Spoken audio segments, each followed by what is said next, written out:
எப்படி இருக்கு இந்த மேஜிக்? பழைய நகையை கொடுத்து ஒயிட் 11 மந்த்ஸ்ல அதே அடைக்கு புது நகையை எடுத்துக்கோங்க. எக்ஸ்ட்ராவா ₹1 தர வேண்டாம். Magic old gold exchange. 37 வருஷமா ஆயத்தொல்லா காமனேயி ஆட்சியில் இருக்கார். இந்த 37 வருஷமா இந்த இஸ்லாமிய புரட்சி வந்த பிறகு, அதுக்கு முன்னாடி பல வருஷங்கள் ஆயத்தொல்லா கொமேனி அவர் தான் அந்த இஸ்லாமிய புரட்சிக்கு வித்திட்டவர். 79ல் அவர் ஆட்சியில் இருந்தார். இந்த 37 வருஷமும் அதற்கு முன்பாக கொமேனி ஆட்சியில் இருந்தபோதும் பல பொருளாதார தடைகளின் கீழ் ஈரான் இருந்திருக்கு, இன்னும் இருக்குது. அமெரிக்காவினுடைய மிகப்பெரிய பொருளாதார தடைகள் அதன் மீது விதிக்கப்பட்டிருக்கு. ஐக்கிய நாடுகள் சபையினுடைய தடைகளும் 2000க்கு பிறகு அது மேலே விதிக்கப்பட்டுச்சு. ஏன்னா அது ஒரு அணுசக்தியாக மாற வேண்டும் என்ற அதனுடைய விருப்பத்தை அதற்கு காரணமாக எல்லாம் சொன்னாங்க. அவங்க என்ன சொல்கிறாங்க, நாங்கள் அதை குடிமை பணிகளுக்காக, அதாவது சிவிலியன் யூஸுக்காகத்தான் அதை நாங்கள் பயன்படுத்துகிறோம், எங்களுடைய எரிசக்தி தேவைக்காக, சக்தி தேவைக்காக பண்ணுறோம். அதனால் அவர்கள் இதுவரைக்கும் செஞ்சிருக்கிற அவங்களுடைய அந்த சுவடுகளெல்லாம் நம்ம பார்த்தோம்னா, அந்த ரெக்கார்டை பார்த்தோம்னா, அவர்கள் எவ்வளவு அதை செறிவூட்டணுமோ அதை விட பல மடங்கு அதிகமாக செறிவூட்டுறாங்க இந்த யுரேனியத்தை. அது அணு சக்தியாக மாறுற அளவுக்கு அவர்கள் செறிவூட்டக்கூடிய அளவுக்கு, அந்த அளவுக்கு செறிவூட்டுறதுனால தான் மேலை நாடுகள் பல அஞ்சி அந்த மாதிரி பொருளாதார தடைகளை விதிச்சிருக்கு. அதனால் ஈரானியர்கள் ஒரு காலத்தில் மிக செழிப்பாகவும் மிக உயர்ந்த நாகரிகம் அது. நான் ஈரான் போயிருக்கேன். ரொம்ப சுத்தமாக இருக்கும் அந்த நாடு. ரொம்ப மிகப்பெரிய சிவிலைசேஷன். அவர்கள் இந்த 40 வருஷங்களுக்கு மேலாக அவர்கள் ஒன்றும் பெரிய செழிப்பாக இல்லை. அங்கே அவ்வளவு எண்ணெய் வளம் இருக்குது, எல்லாம் இருக்குது. அவர்களால் முடியாதது எதுவுமே இல்லைன்ற அளவுக்கு அவர்கள் பெரிய ஒரு உயர்ந்த நாகரிகம். ஆனால் அவர்கள் வளம் குன்றி, வேலை வாய்ப்புகள் அருகி, எண்ணெயை பொது சந்தையில் விற்க முடியாத ஒரு நிலையில் ஈரான் பல ஆண்டுகளாக இருக்குது. பல முறை போராட்டங்கள் வெடிச்சிருக்கு. இது ஒரு பக்கம். இது முதல் தடவை இல்லை. இல்லை, இந்த 37 ஆண்டுகளில் பல முறை போராட்டம் வெடிச்சிருக்கு.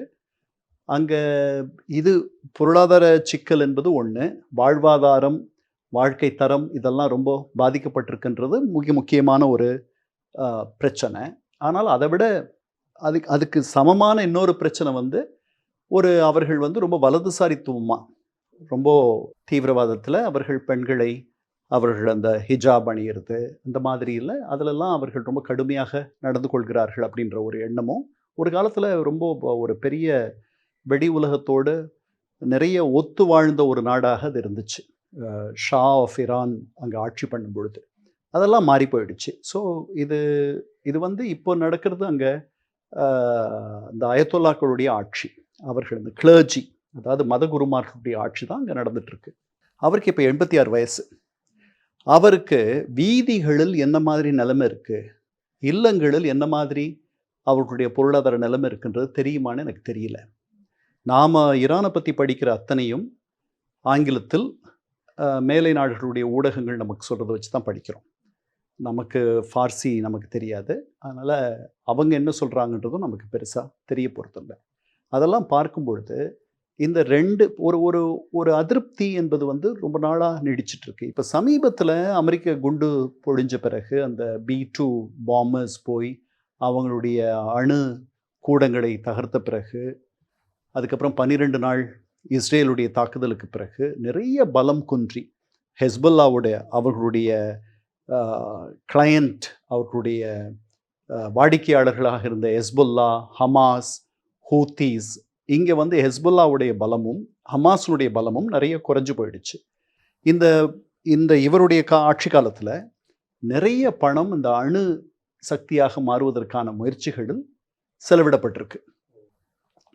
இதுக்கெல்லாம் ஒரு விலை இருக்கும் இல்லையா? இங்கே கல்விக்கு போக வேண்டிய பணமோ அல்லது பொது மருத்துவத்துக்கு போக வேண்டிய பணமோ நீங்கள் ஒரு அணு சக்தியாக மாறுவதற்காக அதை நீங்கள் திசை திருப்புறீங்கன்னா இங்கே அதுக்கு ஒரு பள்ளம் விழும். அதெல்லாம் தான் இந்த போராட்டத்திற்கு வடிவமைச்சது. ஒரு 3 ஆண்டுகளுக்கு முன்னாடி ஒரு பெண் ஹிஜாப் போடலைன்றதுக்காக சிறையில் இருந்த பெண் இறந்து போயிட்டாங்க. அது ஒரு பிரச்சனையாக மாறிச்சு. கள்ளச்சாராய சாவுகள் ஒரு வருஷம் முன்னாடி அங்கே நம்ம படித்தோம். அங்கே மது எல்லாம் கிடையாது. அது ஒரு தீவிரமான ஒரு இஸ்லாமிய அரசை அவர்கள் நடத்துகிறார்கள். அவர்களை சுற்றி அவர்களுக்கு பகை. சன்னி இஸ்லாமிய நாடுகள் அவர்கள் மீது ரொம்ப நாளாக பகை பாராட்டிட்டு இருக்காங்க. ஆம், இதுதான் நிலைமை. அதனால் இந்த முறை இந்த பிரச்சனை தொடங்கும் பொழுது நான் நினச்சேன், இது முடிச்சிரும், இது ஒரு முடிவினுடைய தொடக்கம், இந்த ஆட்சி கவிழ்ந்துரும் அப்படின்னு தான் நான் நினச்சேன். அதுக்கேற்ற மாதிரி தான் அதிபர், நீங்கள் சொன்ன மாதிரி அதிபர் ட்ரம்ப்பும், நீங்கள் அங்கே ஏதாவது யாரையாவது கொலை செய்தீர்கள்னா நான் தலையிடுவேன் அப்படின்லாம் அவர் பதிவு பண்ணார். அதுக்கப்புறம் ஒருத்தர் தூக்கு தண்டனை விதிக்க போகிறாங்கன்ற மாதிரி இருந்துச்சு. அந்த தூக்கு தண்டனை நீங்கள் விதிச்சிங்கன்னா நான் கண்டிப்பாக தலையிடுவேன், அப்புறம் அந்த போராட்டக்காரர்களை நீங்கள் தொடர்ந்து போராடுங்கள், நான் உங்களோடு இருக்கிறேன் அப்படின்லாம் அவர் பதிவு பண்ணார். அவர்கள் நல்ல வேளைக்கு அதை பண்ணலை. பண்ணியிருந்தா ஒருவேளை எப்படி அமெரிக்கா அங்கே தலையிட்டிருக்கோன்னு தெரியல. கண்டிப்பாக தரைப்படைகள் அங்கே போகாது. ஏன்னா அவர்கள் எப்படி ஊடுருவாங்கன்னா, உளவு, அவங்களுடைய சிஐஏ அவர்கள் மூலமாக இப்போ அவங்க ரொம்ப அவங்க அங்கே ஆக்டிவாக இருப்பாங்கன்றது தான் என்னுடைய எண்ணம். அதனால் அது மூலமாக, அப்புறம் அவங்களுடைய இராணுவ தளவாடங்கள், அவங்களுடைய இராணுவ தளங்கள், இதையெல்லாம் தகர்க்கிறது. அப்புறம் அவங்க இன்டர்பெலிஸ்டிக் மிசைல்ஸ் அதை பண்ணிக்கிட்டு இருக்காங்க. அந்த எங்கே அதை தயார் செய்கிறாங்களோ அந்த தளங்களை தகர்க்கிறது, இந்த மாதிரி எதேனும் நடந்திருக்கும் அப்படின்னு நான் நினைக்கிறேன். ஆனால் இப்போ தப்பிச்சிருச்சு, இந்த ஆட்சி நீடிக்கும். 2000 பேர் இறந்து போனதான் அவரே ஒத்துக்கிறார். அவர் கமனேயே ஆயிரக்கணக்கில் இறந்திருக்கிறார்கள்னு சொல்கிறார். கண்டிப்பாக இருந்திருப்பார்கள்.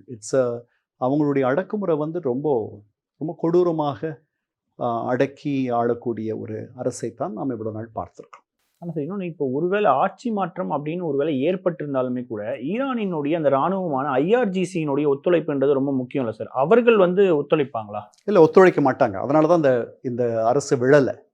ஏனால் ஐஆர்ஜிசி நீங்கள் சொன்னீங்க இல்லையா, ஈரானியன் ரெவல்யூஷனரி கார்ட் கோர், அவங்களில் இருக்க பல பேர் இந்த ஆட்சினால் பல நல்ல ஒரு உயர் வாழ்க்கையை வாழ்கிறார்கள். சரிதானா?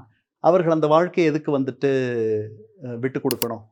அவங்க விட்டு தர மாட்டார்கள். இது விட்டு தரலைன்னா அவர்களுடைய இருப்பு காப்பாற்றப்படாதுன்ற ஒரு நிலை வந்தாலொழி அவர்கள் விட்டு தர மாட்டார்கள். இந்த போராட்டமும் ஆர்ப்பாட்டமும் ரொம்ப பெரிய அளவில் இருந்தாலும் கூட இவர்களை சாய்க்கிற அளவுக்கு அது பெருசாக வளரலை. சரியான நேரத்தில், அதாவது ஒரு ப்ரெஷர் குக்கரை வச்சுக்கோங்க, அந்த ப்ரெஷர் பில்டப் ஆகிட்டே வந்துட்டுருக்கு, கூடிக்கிட்டே வருது. அந்த குண்டை நீங்கள் எடுத்துகிட்டு ப்ரெஷரை வெளியே அனுப்பிட்டு திருப்பி குண்டு போடுறீங்களே, அந்த மாதிரி ஆச்சு. இன்னொன்று, இப்போ ஒரு பக்கம் அரசுக்கு எதிரான போராட்டங்கள் நடக்குது, இன்னொரு பக்கம் அரசுக்கு ஆதரவான போராட்டங்கள் அப்படின்ற மாதிரியான வீடியோஸும் வருது. இப்போ எந்த அளவுக்கு அந்த அதிருப்தியினுடைய அளவு ஈரான்ல அதிகமாக இருக்குது சார்? எனக்கு என்னமோ அதிருப்தி தான் அதிகமாக இருக்கும்னு தோணுது. ஆனால் அதை நம்ம அதிகமாக பார்க்கல. ஏன்னா அங்கே இன்டர்நெட்டை மூடிட்டாங்க, அதனால் நமக்கு தெரியாது. இலான் மஸ்கோடைய ஸ்டார்லிங்க் தான் அங்கே இலவசமாக அவங்களுக்கு கிடைக்குது. அது மூலமாக தான் நமக்கு வெளியில் செய்திகள் வருது. இது வரைக்கும் வெளியில் வந்திருக்கிற அந்த வீடியோக்களெல்லாம் நம்ம பார்த்தோம்னா ஒரு கொடூரமான அடக்குமுறையை அவர்கள் கட்டவிழ்த்து விட்டார்கள் என்று நல்லா நமக்கு தெரியுது. ஆனால் அந்த ஆட்சிக்கு ஆதரவாகவும் பல பேர் இருப்பார்கள் என்றதில் எனக்கு எந்த சந்தேகமும் இல்லை.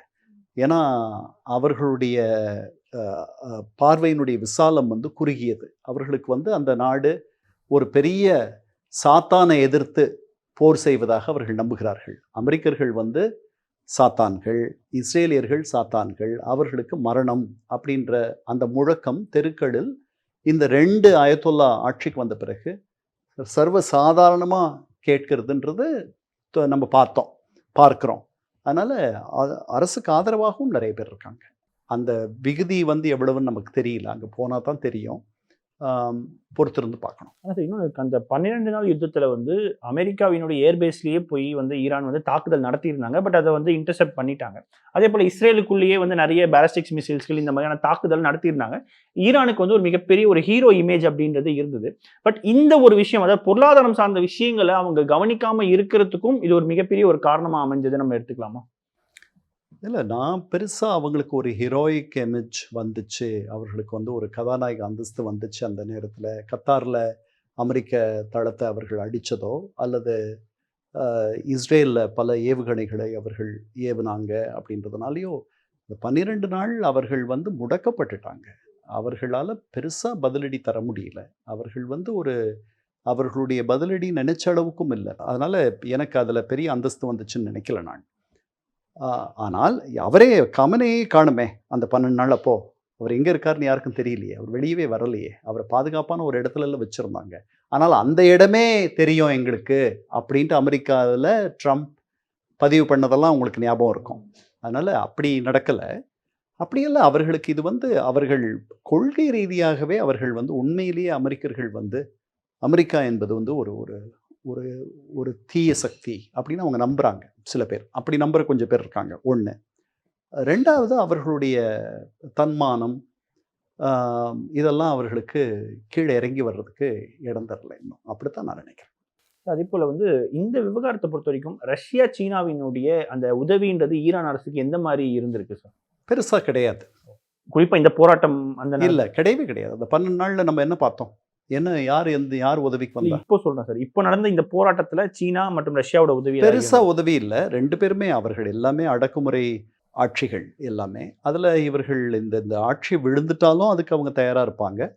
அதாவது எப்படி உங்களுக்கு பஷார் அல் அசாத் விழுந்தார் இல்லையா சிரியாவில், விழுந்த உடனே அவருக்கு அடைக்கலம் தந்துட்டாங்களே, அவரை காப்பாற்ற போகலையே.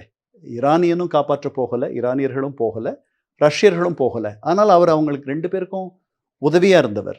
அவர்கள் தான் அவரை ஆட்சியில் வச்சாங்க இவ்வளவு நாள். ஆனால் அவர் விழும்போது அவரை காப்பாற்ற போகலை. ஏன்னா அவர் இதை காப்பாற்ற முடியாதுன்ற ஒரு நிலை வந்துருச்சுன்ட்டு அவங்க முடிவு பண்ணிட்டாங்க. அதே மாதிரி இவங்க கவனமாக பார்த்துட்டு இருக்காங்க. இவர்கள் பெரிய அளவில் ஈரானுக்கு உதவி பண்ண முடியும்னு நான் நினைக்கல. ஆனால் இன்னொன்று, இப்போ அமெரிக்காவை பொறுத்த வரைக்கும் இப்போ வெனிசுலா அதிபரையே நாட்டுக்குள்ளே போய் கைது பண்ணுறது இந்த மாதிரியான விஷயங்கள் பண்ணியிருந்தாங்க. இப்போ ஈரான் மேலே தாக்குதல் நடத்தாமல் இருக்கிறதுக்கான காரணம் என்னவா இருக்கு? ஏன்னா வெனிசுவேலா ஒரு சின்ன நாடு, அது அண்டை நாடு, அது முடியும்.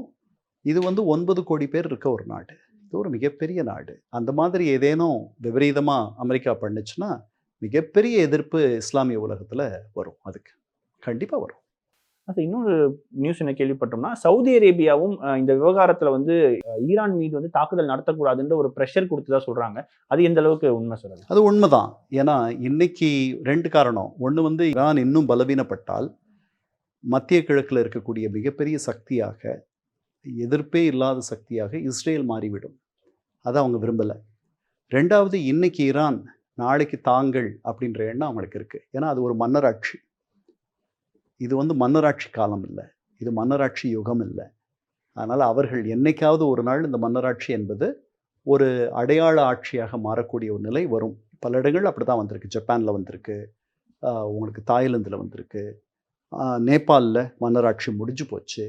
அதனால் இவர்கள் ஒரு அனாக்ரனிசம், ஒரு ஒரு முரணாகத்தான் இன்றைக்கும் அவங்க ஆட்சியில் இருக்காங்க. அந்த இடங்களில் என்னைக்காவது ஒரு நாள் அது ஒரு அடையாள சின்னமாக மாறக்கூடிய நிலைமை வந்துடும். அது வேகமாக வந்துடக்கூடாதுன்ட்டு அவங்க நினைக்கிறாங்க. இன்றைக்கி இங்கே பண்ணுற அமெரிக்கர்கள் நாளைக்கு வேறு ஏதாவது காரணம் சொல்லி நம்மளை பண்ணிட்டாங்கன்னா கஷ்டம் அப்படின்றதுனால என்னதான் ஈரானை பிடிக்கலைனாலும் கூட இப்போதைக்கு ஈரானை பார்க்குறாங்க. ஆமாம். ஓகே. ஆனால் இன்னொன்று, இப்போ இந்த ஈரான் விவகாரத்திலே பார்க்கும்போது பலாவி அப்படின்ற ஒரு பேர் அடிப்படுது. அவர் யார்? அவருடைய பின்னணி சார்? ஷா ஆஃப் ஈரான், அவங்களுடைய பரம்பரைக்கு பேர் பெஹ்லவி. அவருடைய மகன், அந்த கீழே விழுந்த ஷா ஆஃப் ஈரானுடைய மகன் அமெரிக்காவில் தஞ்சம் அடைந்து அங்கே தான் வாழ்ந்துட்டுருக்கார். அவரை பற்றி நம்ம இவ்வளோ நாள் கேள்விப்படவே இல்லை. இந்த முறை அவரும் என்ன மாதிரியே இந்த அரசு விழுந்துருன்ற மாதிரி நினச்சிருக்கணும். அதனால் அவர் வெளியில் அவர் பேச ஆரம்பித்தார். ஆனால் அவரை ட்ரம்ப் பார்க்க ஒத்துக்கலை. கடந்த வாரம் கிட்டத்தட்ட உலகமே ஒரு இருக்கையோட அந்த நுனியில உட்கார்ந்து பார்த்துக்கிட்டு இருந்த ஒரு சமயமா தான் இருந்தது. எப்போ வேணாலும் தாக்குதல் நடத்தலாம் அப்படின்ற ஒரு சூழல் ஏற்பட்டிருந்தது. இப்போ அது பின்வாங்கியிருக்காங்க, கடைசி நேரத்துல பின்வாங்கியிருக்காங்க அப்படி சொல்லி செய்திகள் வந்திருக்கு. அது முடிஞ்சிருக்கா அப்படின்னா முடிஞ்சதுன்னு சொல்ல முடியாது. ஆனா ஏன் இப்ப பின்வாங்கினாங்க அப்படின்றத பத்தியும் அங்க நடந்ததை பத்தி முதல்ல பார்த்துக்கலாம். எங்க போராட்டம் நடந்தது எல்லாருக்கும் தெரியும். போராட்டம் எல்லா முக்கியமான நகரங்களுக்கும் பரவி கிட்டத்தட்ட அது மூர்க்கம் அடைஞ்சிருந்த சமயத்துல ஈரானிய அந்த அரசு ஆரம்ப நிலையில பார்த்தீங்கன்னா கொஞ்சம் பொறுமையா நிதானமா தான் கையாண்டாங்க. போற போக்குல அதுக்கப்புறம் என்ன நடந்ததுன்னா வேகமா அந்த போராட்டத்தை ஒடுக்குறது அப்படின்ற அந்த நிலைப்பாடு எடுத்துட்டாங்க. அப்ப நாங்க நடந்த விஷயங்களை பார்க்கும்பொழுது கிட்டத்தட்ட 100க்கும் மேற்பட்ட பாதுகாப்பு படையினர் சுட்டுக் கொல்ல, அதாவது உயிரிழந்ததா சொல்றாங்க. அப்போ பாதுகாப்பு படையினர் 100 பேர் உயிரிழந்திருக்காங்க அப்படின்னா பொதுமக்கள் அதை விட அதிகமாக தான் இருந்திருக்க வாய்ப்பு இருக்கு. கிட்டத்தட்ட அதுல ஒரு 10 மடங்குன்னு வச்சா கூட 1000 2000 பேர் கொல்லப்பட்டிருக்கலாம் அப்படின்ற செய்தி வந்திருக்கு. அப்போ எப்போ இந்த மாதிரியான தாக்குதல் செய்யலாம் அப்படின்னு ஒரு முடிவுக்கு வராங்க அப்படின்னா அங்க முதல்ல இந்த மாதிரி எப்படி இந்த போராட்டம் ஒருங்கிணைக்கப்பட்டிருக்கு அப்படின்னு பாத்தீங்க அப்படின்னா, அந்த எலன் மஸ்கோட அந்த ஸ்டார்லிங்ஸ் அந்த அது இணையதளம், ஸ்டார்லிங்ஸ் செயற்கைக்கோள் இணையதளம் நாடு முழுக்க பரவலா இருந்ததும், அதன் மூலமா அந்த போராட்டக்காரர்கள் ஒருங்கிணைக்கப்பட்டதாகவும் தான் செய்தி இதுவரைக்கும் உறுதி செய்யப்பட்டிருக்கு. அது மட்டும் இல்ல, நிறைய ஸ்டார்லிங்ஸ் அந்த அந்த சமிக்கைகளை பெறக்கூடிய அந்த ஆண்டனாக்களை வந்து நிறைய கைப்பற்றிருக்கிறாங்க. அது மட்டும் இல்ல, நிறைய ஆயுதங்களும் போராட்டக்காரர்கள் இருந்து கைப்பற்றின வீடியோக்களும் வெளியிட்டிருக்கிறாங்க. அது ஈரான் அரசு வந்து வெளியிட்டிருக்கு. அப்ப இது எதை காட்டுது அப்படின்னா, இது ஒரு நீண்ட கால தயாரிப்பு அப்படின்றத காமிக்குது. அப்போ நீங்க இன்னைக்கு நினைச்சா நாளைக்கே போய் எல்லார்கிட்டையும் அந்த மாதிரி ஸ்டார்லிங்ஸ் அந்த ஆண்டனாக்களையும் ஆயுதங்களையும் போராட்டக்காரர்களுக்கு கொடுக்க முடியாது. நாடு முழுக்க அதை வந்து நீங்க பரவலா கொண்டு செல்ல முடியாது. அது அவ்வளவு எளிதான விஷயம் கிடையாது. முதல் விஷயம் என்ன அப்படின்னா, இது ஒரு நீண்ட நீண்ட நீண்ட கால ஒரு தயாரிப்பு வேலை அப்படின்றது புரியுது. அப்போ இப்ப ஏன் அந்த மாதிரியான அந்த விஷயங்களை கையில் எடுத்திருக்காங்க அப்படின்னா, அது அந்த வெனிசுவேலா அதிபர் கடத்தப்பட்ட பிறகு அதுல கடந்த உற்சாகத்துல என்ன பண்ணிருக்காங்க அப்படின்னா, அடுத்த நாட்டிலையும் நம்மளுடைய கவனத்தை திருப்பணும்னு சொல்லி வேகமா இதை செஞ்சிருக்கிறாங்க. செய்யும்பொழுது ஒண்ணு அமெரிக்க அரசு வந்து தன்னுடைய அந்த தன்னம்பிக்கை அதிகரிச்சதன் காரணமா என்ன பண்ணிருக்கலாம், உடனடியா அந்த அதாவது அந்த அரசை வந்து கவிழ்க்கிறது அப்படின்ற ஒரு முடிவு எடுத்திருக்கலாம். இல்ல, ஈரானுக்குள்ள இருந்த எதிர்கட்சிகள் இதுதான் சரியான சமயம், அதாவது இது எதிர்பாராத ஒரு நிகழ்வா கூட இருக்கலாம். அந்த வியாபாரிகள் வந்து தங்களுக்கு கொடுத்த அந்த மானியத்தை குறைச்சிட்டதால அதுக்கு எதிராக போராட்டம் நடத்தி கடைகள்ல ஊர்வலம் போகும்பொழுது, ஏன்னா அந்த வியாபாரிகள்ன்றவங்க அந்த நாட்டுடைய ஒரு முதுகெலும்பு போல. அப்போ அந்த முதுகெலும்பே இன்னைக்கு போராட்டத்துல இறங்கும் போது இதுதான் சரியான சமயம் அப்படின்னு சொல்லி இறங்கியிருக்கலாம். நமக்கு 2 காரணங்கள் இருக்கலாம், எது உண்மைன்னு தெரியாது. ஆனா நல்ல சரியான சமயம்னு சொல்லி வேகமா இது என்ன பண்ணிருக்காங்க, ஏற்கனவே திட்டமிட்ட வகையில அந்த திட்டமிட்ட விஷயத்தை இந்த இடத்துல செயல்படுத்திருக்கிறாங்க அப்படின்னு சொல்லி நம்ம புரிஞ்சுக்கலாம். அப்போ அரசு அதுக்கு எதிரான நடவடிக்கைன்னு பார்க்கும்போது முக்கியமான ஒரு பங்காற்றினது அந்த சீனா கொடுத்த அந்த சமிக்கைகளை வந்து, அந்த ஸ்டார்லிங் சமிக்கைகளை முக்கியமா வந்து நிறுத்துறது, அதை வந்து ஒண்ணு இல்லாம ஆக்குறது அப்படின்ற அந்த ராணுவ ரேடார்கள் தான் முக்கிய பாத்திரம் வகித்திருக்கு. ஏன் அப்படின்னா, அது 80 விழுக்காடு அந்த சமிக்கைகளை கிடைக்க விடாம செஞ்சிருக்குது அப்படின்னு சொல்லி தகவல்கள் சொல்றாங்க. அப்ப அதன் பிறகு என்ன நடக்குது அப்படின்னா, கிட்டத்தட்ட அந்த போராட்டங்கள் ஒண்ணு அரசு இந்த சமிக்கைகளை வந்து முழுக்க தடை செய்யறாங்க. அப்போ நாட்டுக்குள்ள இருக்கிற இணையதளத்தையும் முடக்குறாங்க. முடக்கும்போது போதுமான அளவுக்கு அங்க மக்களை ஒருங்கிணைக்கிறதுக்கான வாய்ப்புகள் இல்லாம போகுது. அப்ப வெளியிலிருந்து வந்த அந்த போராட்டத்தை ஒருங்கிணைக்கிறதுக்கான அந்த இணையதள இணைப்பும் இல்லாம போகும்பொழுது போராட்டக்காரர்கள் தொடர்ந்து இயங்க முடியல. ஒண்ணு. 2வது என்ன நடக்குது அப்படின்னா, போராட்டக்காரர்கள் தொடர்ந்து ஆயுதம் பயன்படுத்தும் பொழுது அரசும் அவங்கள வந்து சுட்டுக் கொள்றது, இல்ல அவங்கள வந்து முடக்கிறது அப்படின்ற வேகமா இறங்கும் பொழுது அது வேகமா குறையுது. குறைஞ்ச உடனே இறுதி கட்டமா என்ன பண்றாங்க அப்படின்னா, அரசு இந்த போராட்டத்துக்கு எதிரா அரசு ஆதரவு போராட்டத்தை அறிவிக்கிறாங்க. அது வந்து இந்த போராட்டம் பாத்தீங்கன்னா பொதுவா இரவு நேரங்கள்ல நூற்றுக்கணக்கில் நடக்குது. ஆனா அந்த அரசு அழைப்பு விடுத்த அந்த போராட்டம் லட்சக்கணக்கில் பகல் நேரத்துல நடந்தது. கிட்டத்தட்ட அந்த போராட்டம் முடிவுக்கு வரப்போற கட்டத்துலதான் என்ன செய்யறாங்க அப்படின்னா, இப்போ நம்ம வந்து தாக்குதல், அதாவது போராட்டம் முடிவுக்கு வருது, இப்போ ஒரு சமயம் விட்டோம் அப்படின்னா மறுபடியும் ஒரு வாய்ப்பு கிடைக்காது அப்படின்னு கருதி இருக்கலாம், நமக்கு தெரியல. அப்போ இது ஒரு சமயம், அந்த நேரத்துல தாக்கும் பொழுது மக்கள் இன்னும் வந்து இவங்களுக்கு எதிரான ஒரு மனநிலைக்கு வரும். அதன் மூலமா அங்க வந்து இன்னும் போராட்டம் வந்து கொழுந்து விட்டு எரியும். அதன் மூலம் ஒரு ஆட்சி மாற்றம் நடக்கலாம் அப்படின்னு சொல்லி எண்ணி இருக்கலாம். ஆனா அப்ப நடக்கும்பொழுது கிட்டத்தட்ட எல்லா தயாரிப்பு வேலைகளும் நடந்து விட்டதாகவும், நீங்க சொன்ன மாதிரி அந்த கத்தார் ராணுவ தளத்திலிருந்து அமெரிக்கர்கள் வந்து வெளியேறது, மற்ற எல்லா நாட்டு தூதரங்களும் என்னன்னா அங்க இருந்து ஈரான்ல இருந்து எல்லா தங்களது மக்கள் வந்து வெளியேறணும்னு சொல்லி சொன்னாங்க. கிட்டத்தட்ட தாக்குதல் உறுதியான ஒரு சூழல் தான். அப்போ ஈரான் என்ன அறிவிக்கிறாங்கன்னா, எந்தெந்த நாட்டிலிருந்து தன் நாட்டின் மீது போர் விமானங்கள் பறந்து வருதோ அந்த ராணுவ நிலைகளை அத்தனையும் நாங்க தாக்குவோம் அப்படின்னு சொல்லி சொல்றாங்க. அப்போ என்ன சொல்றாங்க அப்படின்னா, சவுதி அரேபியா மற்ற கத்தார் உள்ளிட்ட நாடுகள் எங்களுடைய வான் பரப்ப ஈரானை தாக்குவதற்கு அனுமதிக்க மாட்டோம்னு மட்டும் சொல்லல. இப்போ சவுதி, கத்தார், எகிப்து, துருக்கி எல்லா நாடுகளும் என்ன பண்றாங்க அப்படின்னா, இந்த தாக்குதலை வந்து தவிர்க்கணும் அப்படின்னு சொல்லி அமெரிக்காட்ட கோரிக்கை வைக்கிறாங்க. முக்கியமா என்னன்னா, எத்தனையாகவும் கடைசி நேரத்துல வந்து நீங்க தாக்குதல் கொடுக்கல் வேணாம், இப்ப சரியான சமயம் இல்லைன்னு சொன்னதாகவும், அதனால தாக்குதல் அந்த முயற்சி வந்து கடைசி நேரத்துல கைவிடப்பட்டதாகவும் செய்தி வந்திருக்கு.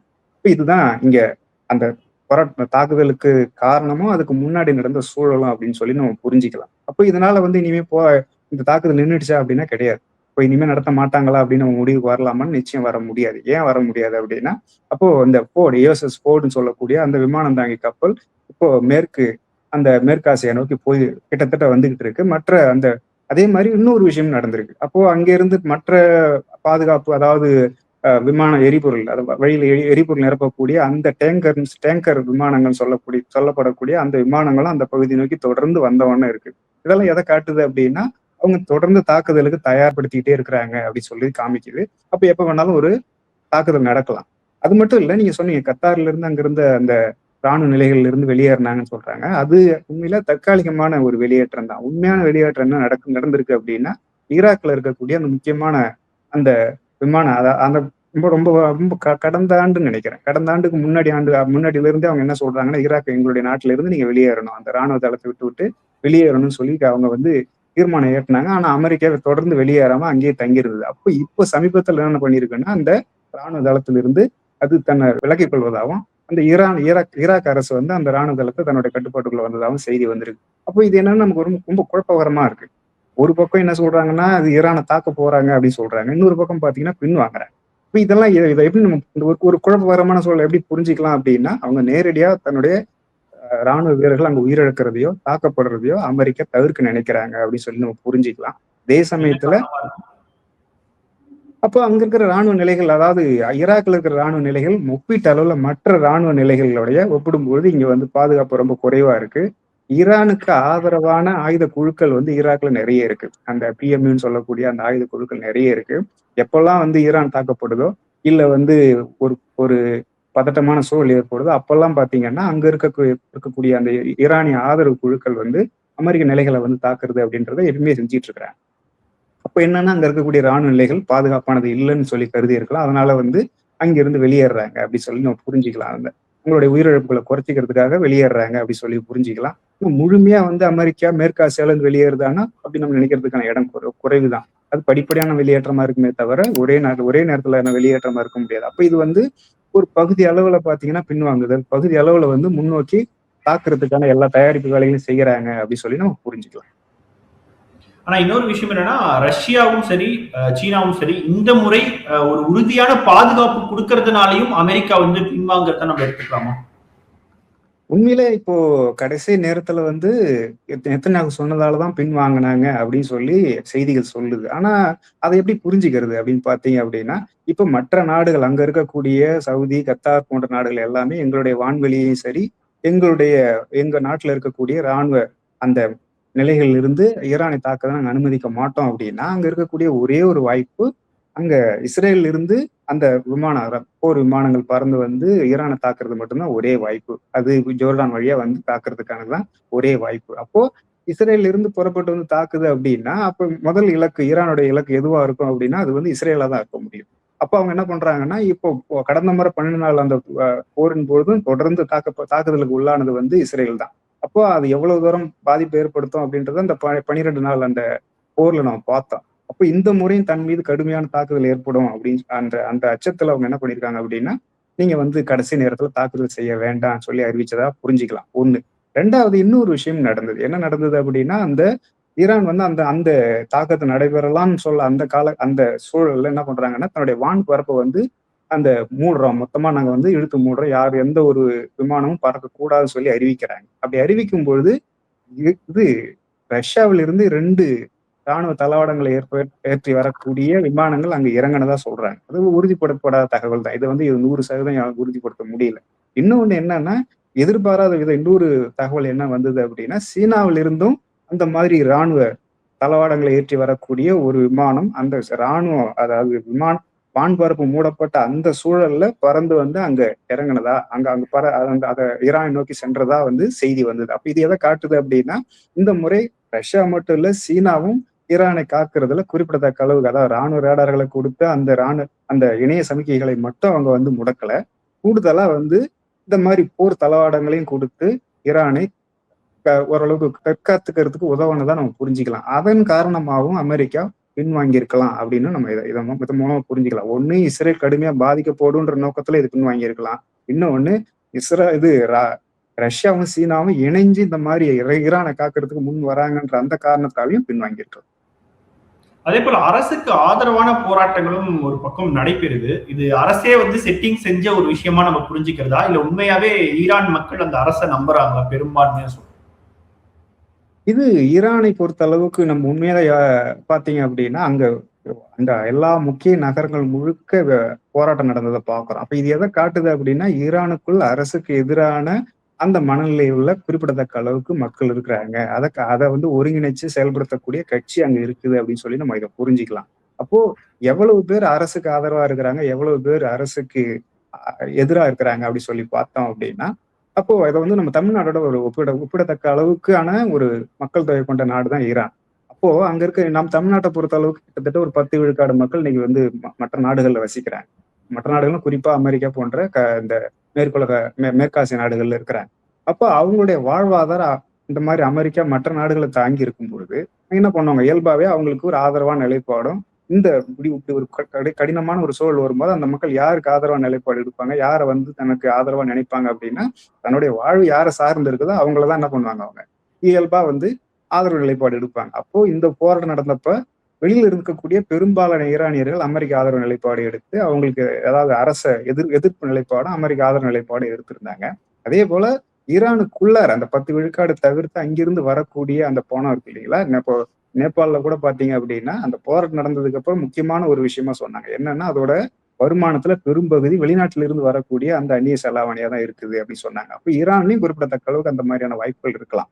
அப்ப அதுவும் ஒரு முக்கிய பாத்திரம் வகிக்கலாம். அது எல்லாத்தையும் தாண்டி ஈரானுக்குள்ளார அந்த வர்க்கம் இருக்கு இல்லைங்களா, இந்த அரசு ஆதரவு குழுக்கள், அவங்களுடைய வர்க்கங்கள், அரசுக்கு எதிரான வர்க்கங்கள், அதாவது இந்த ஷா காலத்துல உருவான அந்த முதலாளித்துவ வர்க்கம்னு ஒண்ணு இருக்குது. அதன் பிறகு ஈரானிய புரட்சிக்கு பிறகு ஒரு அந்த நாட்டுல அந்த எண்ணெய் தேசியமயமாக்கி அதன் பின்புலத்துல உருவான ஒரு ஆளு வர்க்கம் ஒண்ணு இருக்குது. அப்ப 2 விதமான ஆணவ வர்க்கம் இருக்குது. அப்ப முன்னாடி ஷா காலத்துல இருந்த அந்த ஆளு வர்க்கம் கடுமையா ஒடுக்கப்படுறது அப்படின்றதும் அவங்களுக்கு குறிப்பிடத்தக்க அளவுக்கு வாய்ப்பு குறைவா இருக்குதுன்றதும் புரிஞ்சு கொள்ள வேண்டிய விஷயம் தான். அப்ப என்ன பண்ணுவாங்க அப்படின்னா, அவங்க ஷா காலத்துல யாரோட சேர்ந்து அந்த மாதிரியான ஒரு வர்க்கம் வளர்ந்தது அப்படின்னா அது அமெரிக்காவோட சேர்ந்துதான் உருவாச்சு. அப்போ அந்த வர்க்கம் முழுமையத்தோட தெரியப்படலை, இன்னும் அங்க இருக்குது. அது இன்னைக்கு வரைக்கும் அது அமெரிக்காவுடைய அந்த இணைஞ்சி அரசுக்கு எதிரான போராட்டத்தை அரசுக்கு எதிராக போராடி தனக்கான அந்த முந்தைய நிலையை, அதை உயர்வான நிலையை அடையிறதுக்கு முயற்சி செய்யறத நம்ம புரிஞ்சுக்கலாம். அதோட வெளிப்பாடு அவங்க வழி வந்தவர்கள் அங்க இருக்கக்கூடிய மக்கள் என்ன பண்றாங்கன்னா அரசுக்கு எதிரான மனநிலையோட இருக்கிறாங்க அப்படின்னு சொல்லி நம்ம புரிஞ்சுக்கலாம். ஆனா ஆதரவும் எதிர்ப்பும் எவ்வளவு தூரம் இருக்குது அப்படின்றதான் முக்கியம். ஏன்னா எல்லா நாட்டிலையும் இது இருக்கக்கூடிய ஒரு இயல்பான நிலை தான். இது வந்து எல்லா நாட்டிலையும் ஒரே ஒரு ஒட்டுமொத்தமா எல்லாரும் அரசு ஆதரவா இருப்பாங்கன்னு எடுத்துக்கொள்ள முடியாது, அப்படி இருக்கவும் முடியாது. அப்போ இவங்களுடைய ஆதரவு எவ்வளவு இருக்குது, எதிர்ப்பு எவ்வளவு இருக்குது அப்படின்னு பார்க்கும்போது கிட்டத்தட்ட எதிரான நடவடிக்கை, எதிரான மனநிலை உள்ளவர்கள் வந்து 3ல் 1 பங்கா இருக்கலாம், அரசுக்கு ஆதரவு இருக்கக்கூடியவர்கள் 3ல் 2 பங்கா இருக்க வாய்ப்பு இருக்கு. அப்ப பெரும்பான்மை வந்து அரசு ஆதரவாகும், கொஞ்சம் சிறுபான்மை வந்து குறிப்பிடத்தக்க எண்ணிக்கையில வந்து அரசுக்கு எதிராகவும் இருக்கிறாங்க அப்படி சொல்லி புரிஞ்சுக்கலாம். அதுதான் வந்து இந்த மாதிரியான ஒரு வெளிநாட்டில இருந்து வரக்கூடிய வெளிநாட்டு அந்நிய சக்திகள் வந்து என்ன பண்றாங்க, அவங்கள ஒருங்கிணைச்சு அரசுக்கு எதிராக வந்து போராடுறதுக்கும் அரசுக்கு எதிரான நடவடிக்கைகள் ஈடுபடுறதுக்கும் பயன்படுத்துறதுக்கு ஒரு வாய்ப்பா அமையுது. அது மட்டும் இல்ல, இதுக்கு முன்னாடியும் பேசியிருக்கோம் நம்ம, ஈரான்றது ஒரு தேசிய இனத்தால் உருவான ஒரு நாடு கிடையாது, அது பல்தேசிய இனத்தால் உருவான பல்தேசிய இனங்களை கொண்ட ஒரு நாடு. அப்போ இந்த மாதிரி அரசுக்கு எதிரான அந்த பல்தேசிய இனங்கள் இருக்கக்கூடிய சிறுபான்மையினர்களை வந்து அரசுக்கு எதிராக தூண்டி விடுறது, அதுக்கு எதிரான போராட வைக்கிறதுன்றது சாத்தியமான விஷயம் தான். இது எல்லாத்தையும் ஒருங்கிணைச்சு பார்க்கும்பொழுது இப்ப ஈரானுடைய அந்த அரசியல் பொருளாதாரம் அப்படிங்கிறது என்னவா இருக்குது அப்படின்னா கொஞ்சம் குழப்பகரமானதாகவும் அரசுக்கு எதிரான ஆதரவான நிலைப்பாடுகளை கொண்ட அந்த ஒரு சூழல் அங்க நிலவரதான் புரிஞ்சுக்கணும். அதுல இருந்தா நம்ம இந்த போராட்டங்கள், இந்த மாதிரியான ஒரு விஷயங்கள் நடக்கிறது எல்லாத்தையும் இந்த பின்புலத்துல இருந்தா நம்ம புரிஞ்சுக்கணும். எப்படி இருக்கு இந்த மேஜிக்? பழைய நகையை கொடுத்து White 11 monthsல அதே அடைக்கு புது நகையை எடுத்துக்கோங்க. எக்ஸ்ட்ராவா ₹1 தர வேண்டாம். Magic old gold exchange. மின்னம்பலம்.com தமிழின் முதல் மொபைல் பத்திரிகை.